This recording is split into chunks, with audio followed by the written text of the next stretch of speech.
नमस्ते दोस्तों, कैसे हैं आप सब। उम्मीद करती हूँ कि आप सब बहुत अच्छे होंगे। तो मेरी हॉरर स्टोरीज के नए एपिसोड में आपका फिर से स्वागत है।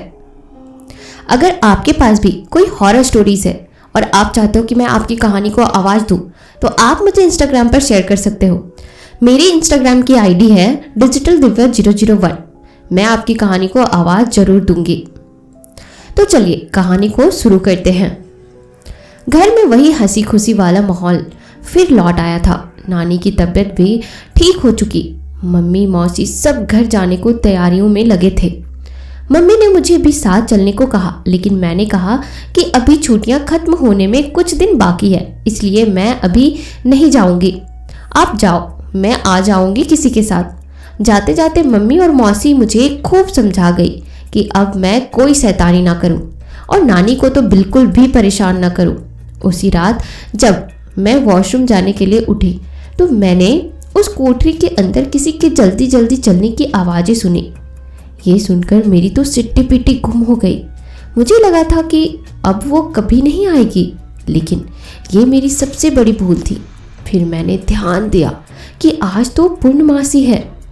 इससे पहले कि मैं पलट के भाग पाती, वो आवाज़ें और तेज आना शुरू हो गई और देखते ही देखते कोठरी के साथ साथ ऐसा लगा जैसे पूरे घर में आवाज़ें गूंज रही हो। मैं चिल्लाते हुए भागी तो बाकी सब भी अपने अपने कमरे से निकल आए। मामा ने मुझसे पूछा, क्या हुआ पीहू? मैंने कहा, मामा मुझे बहुत तेज आवाज़ें सुनाई दे रही हैं, जैसे बहुत सारे लोग एक साथ रो रहे हो। मामा ने कहा कि कोई नहीं रो रहा। कहाँ कोई रो रहा है? हमें तो कोई आवाज़ सुनाई ही नहीं दे रहा। बाकी लोगों ने भी मना कर दिया कि उन्हें भी कुछ सुनाई नहीं दे रहा था। मतलब वो आवाज़ें सिर्फ मुझे ही सुनाई दे रही थी। उसके बाद आवाज़ें इतनी तेज हो गई कि मेरे कान सुन पड़ने लगे और फिर क्या हुआ मुझे कुछ भी याद नहीं। अगले दिन जब मैं जागी तो पता चला मैं बेहोश हो गई थी। उसके बाद तो ये हर दिन होने लगा। कभी बहुत तेज आवाज़ें आने लगती, कभी लगता कोई मेरे बगल में ही सो रहा है, तो कभी ऐसा लगता कि किसी ने मुझे धक्का दिया। कभी अंधेरे में खड़ा कोई मुझे घूर रहा होता। कभी कभी रात में अचानक मुझे खीर पूरी की महक आने लगती। ऐसा लगता जैसे उस बंजारन की कंजी आंखें हर वक्त मेरा पीछा करती रहती है।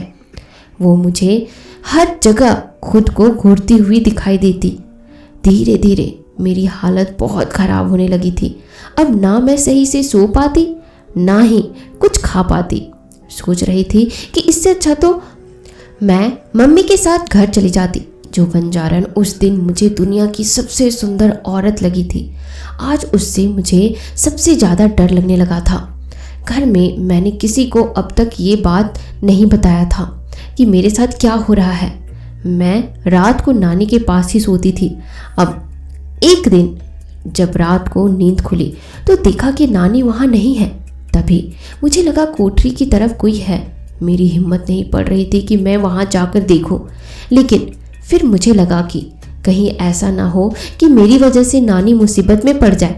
ये सोचकर जैसे मुझे हिम्मत मिली और मैंने जाकर देखा तो नानी उस कोठरी का ताला खोलने में जुटी थी। नानी, ये आप क्या कर रही हो? कुछ नहीं बिटिया, आज मैं उस बंजारन से बात करके रहूंगी कि उसने क्यों तुझे पर इतना परेशान करके रखा है।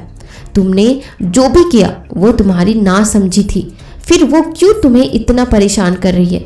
नहीं नानी, ऐसा कुछ नहीं है, मैं परेशान नहीं हूँ। चलो आप यहाँ से चलकर आराम करो। मैं तुम्हारी मम्मी की मम्मी हूँ बिटिया। तुम मुझसे भले कुछ ना बताओ, लेकिन मैं सब समझ रही हूँ। अच्छा ठीक है, आप यहाँ से चलो, मैं बताती हूँ सब कुछ। फिर मैंने बताया कि पिछले कुछ दिनों से उसने मुझे कैसे परेशान कर के रखा है। तुम परेशान ना हो बिटिया, मैं कल ही मजदूरों को बुलाकर सबसे पहले वो कोठरी गिरवाती हूँ और पंडित जी को बुलाकर कोई उपाय पूछती हूँ। जब तक उसने किसी को परेशान नहीं किया था तब तक ठीक था, लेकिन अब कुछ करना ही होगा। लेकिन हमें नहीं पता था कि अंधेरे में वो खड़ा साया हमें घूर रहा था और ये सुनते ही उसकी आंखों का रंग बदलकर खूनी लाल हो गया था। आगे क्या हुआ यह जानने के लिए इस कहानी को पूरे अंत तक जरूर सुनिएगा। अगले दिन पंडित जी और 2 मजदूरों को बुलाया गया ताकि उस कोठरी को गिरवाया जा सके। पंडित जी ने सबके माथे पर केसर का तिलक लगाया और हाथों में अभिमंत्रित की हुई मौली धागा बांध दिया ताकि किसी को कुछ नुकसान न पहुंच पाए। उसके बाद पंडित जी, मामा और नानी और दोनों मजदूर अंदर गए। अंदर इतना धूप अंधेरा था कि लालटेन की रोशनी किसी काम नहीं आ रही थी। उस कोठरी का सन्नाटा ऐसा था जैसे वो कोठरी घर में ना होकर किसी जंगल में स्थित हो। थोड़ा आगे जाने और कहीं दूर से आ रही झिंगुरों की आवाज़ ही सुनाई देने लगी। ऐसा लग रहा था जैसे झिंगुर भी डर रहे हो शोर मचाने से। बंजारन से मिले सिक्के वहीं रखे हुए थे। सबसे पहले उन्हें ही वहां से बाहर लाना था। मजदूरों ने जैसे ही बक्से को छुआ, वो बक्से तुरंत ऐसे हिलने लगे जैसे उनके अंदर किसी ने तूफान भर दिया हो। मजदूर डर कर तुरंत पीछे हट गए और गिड़गिड़ाने लगे, पंडित जी, हमका जाय दियो, हमार छोटा छोटा लड़किया है, हम आपन जान जोखिम में डालकर यह काम नहीं कर सकते हैं। पंडित जी बोले, कुछ नहीं होगा तुम लोगों को, जाओ उसे अच्छी तरह से कस के पकड़ो और बाहर ले जाओ। मजदूरों ने जैसे ही उस बक्से को फिर हाथ लगाना चाहा, वो पलक झपकते ही घिसटता हुआ पीछे की दीवारों से जा चिपका। अब मजदूरों की हिम्मत जवाब दे गई, लेकिन पंडित जी के बहुत समझाने से और ज़्यादा पैसों के लालच में वो फिर तैयार हो गए। इस बार वो जैसे ही बक्से की तरफ बढ़े, पल भर में ही किसी अदृश्य ताकत ने उठाकर उन्हें फेंक दिया। ये देखकर बाकी सब बहुत डर गए। दोनों गिरकर बेहोश हो गए। मामा और पंडित जी उन्हें लेकर जैसे ही देहरी के बाहर छोड़ने गए, कोठरी का दरवाज़ा अंदर से बंद हो चुका था। तभी वहाँ पायल और गहनों की वही मधुर झनकार सुनाई देने लगी जो नानी और मुझे सुनाई दी थी। वो साया अब अंधेरे से चलता हुआ लालटेन की रोशनी में आया तो नानी उसे देख बुरी तरह डर गई। देह के नाम पर सिर्फ उसका अस्थि पंजर ही था जिस पर उसने सारे गहने पहने हुए थे, जो बुरी तरह जल कर काले पड़ चुके थे और जिनका अधिकांश भाग गायब था।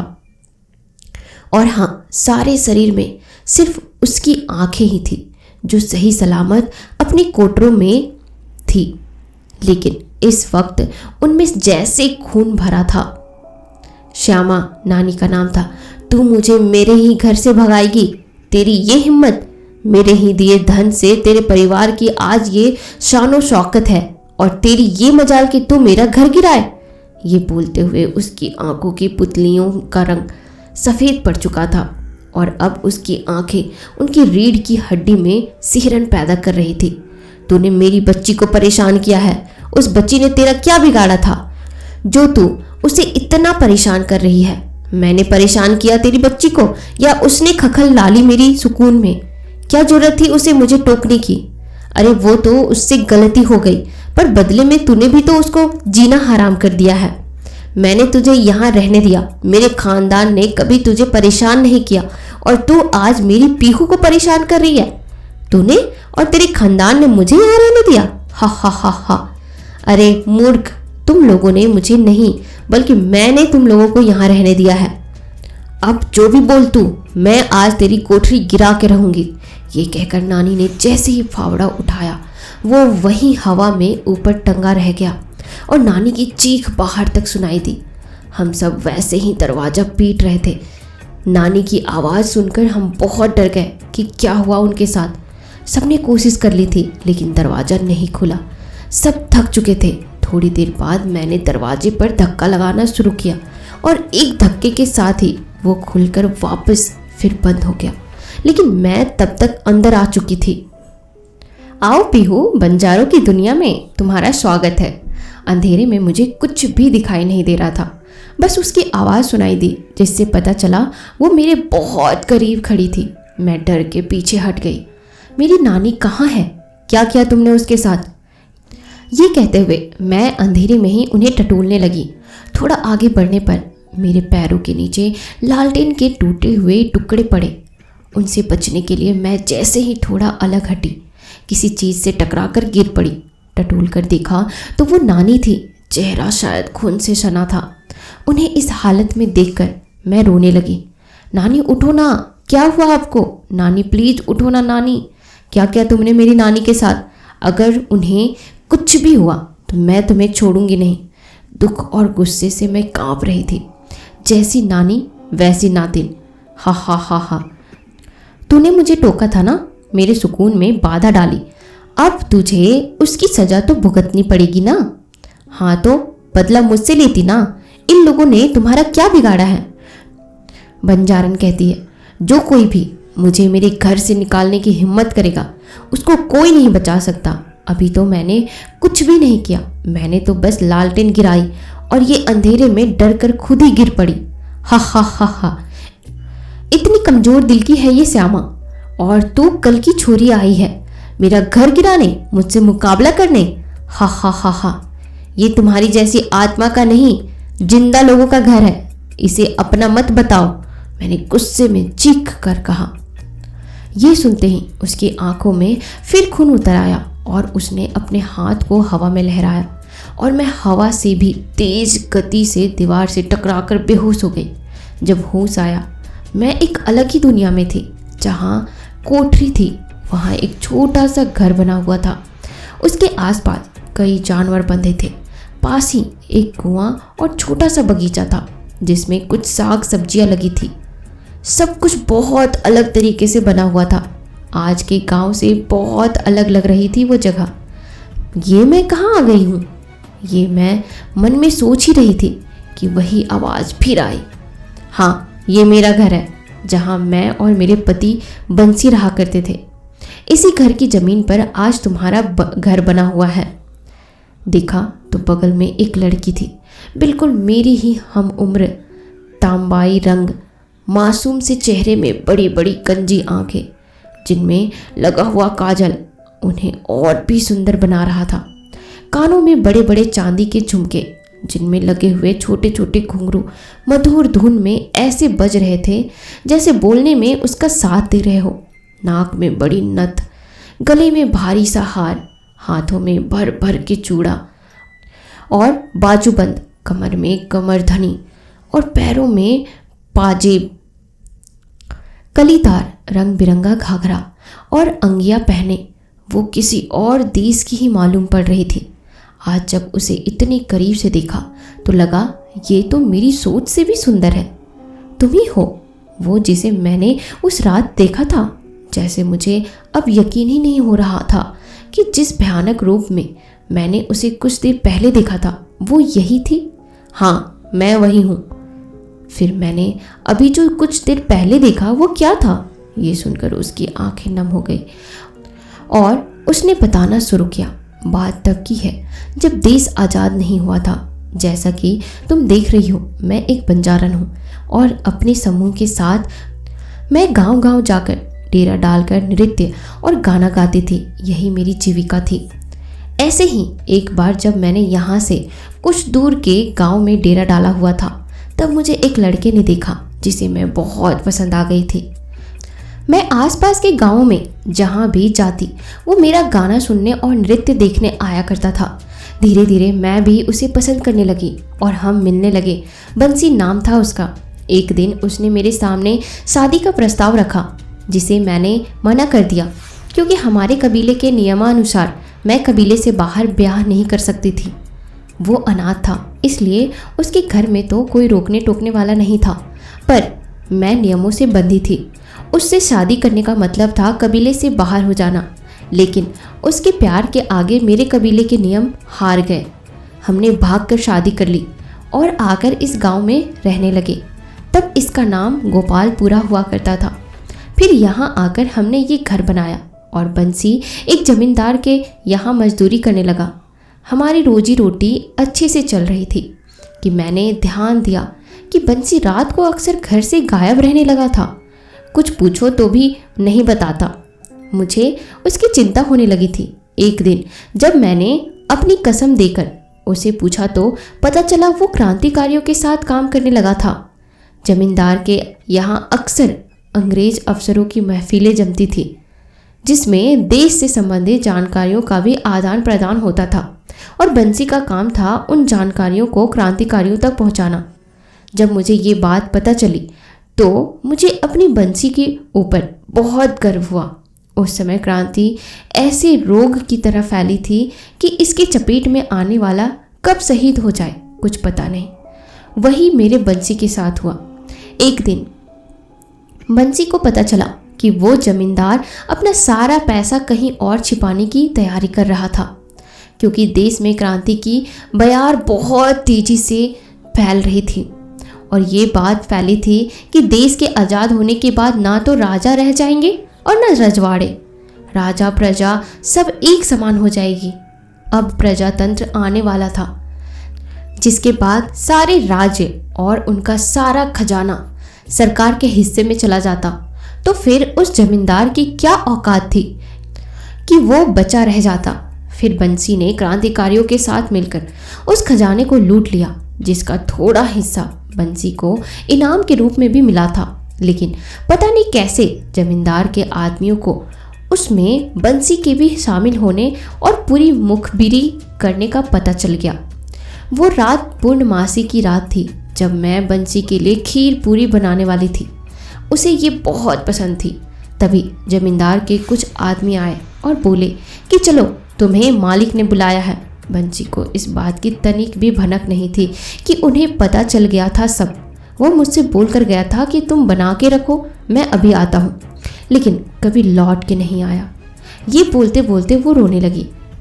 उसके कुछ देर बाद जमींदार के आदमी फिर आए और मुझे इसी कोठरी में बंद कर आग लगा दी। मैं चिल्लाती रही, लेकिन कोई गांव वाला उन आदमियों के डर से मुझे बचाने नहीं आया। जमींदार के आदमी जब आग लगा के चले गए, तब तुम्हारे नाना ने इसी कुएं से पानी निकालकर आग बुझाने की बहुत कोशिश की, लेकिन मुझे बचा नहीं पाए। लेकिन मुझे मुक्ति नहीं मिली। तुम्हारे नाना का घर भी मेरे घर के बगल में ही था। सब कुछ राख होने के बाद उन्होंने इस घर को फिर बनाया मेरे कहने पर। वो खजाना का हिस्सा इसी कोठरी में आज भी दफन है, जिसे सिर्फ मैं जानती हूँ। और क्योंकि तुम्हारे परनाना ने मेरी इतनी मदद की थी, इसलिए मैं हर पूर्णिमा को उन्हें एक सिक्का दे देती थी। और फिर पीढ़ी दर पीढ़ी ये ऐसे ही चलता रहा, जब तक तुमने मुझे उस दिन टोका नहीं। मुझे तुम्हारे ऊपर बहुत गुस्सा आई थी, इसलिए मैं तुम्हें परेशान कर रही थी। लेकिन तुम मुझे ये सब क्यों बता रही हो? तुम चाहती तो मुझे मार सकती थी। ये अपने गले का लॉकेट देखो, जिसमें माँ भवानी के चित्र के साथ उनका एक नाम तुलजा लिखा हुआ है, जो मेरी पूज्य देवी है। और मेरा नाम भी तुलजा ही था। जब तुम दीवार से टकराई तभी मैंने ये देखा और तुम्हें सब बताने का निर्णय लिया। ऐसा ही लॉकेट मैं भी पहनती थी। ओह, और मेरा भी स्कूल का नाम तुलजा है। हो सकता है इसीलिए नाना ने मेरा नाम भी तुलजा रखा और मेरे लिए भी बिल्कुल वैसा ही लॉकेट बनवाया। मुझे माफ़ कर दीजिए, अब मैं कभी आपको परेशान नहीं करूँगी। बंजारन बोली।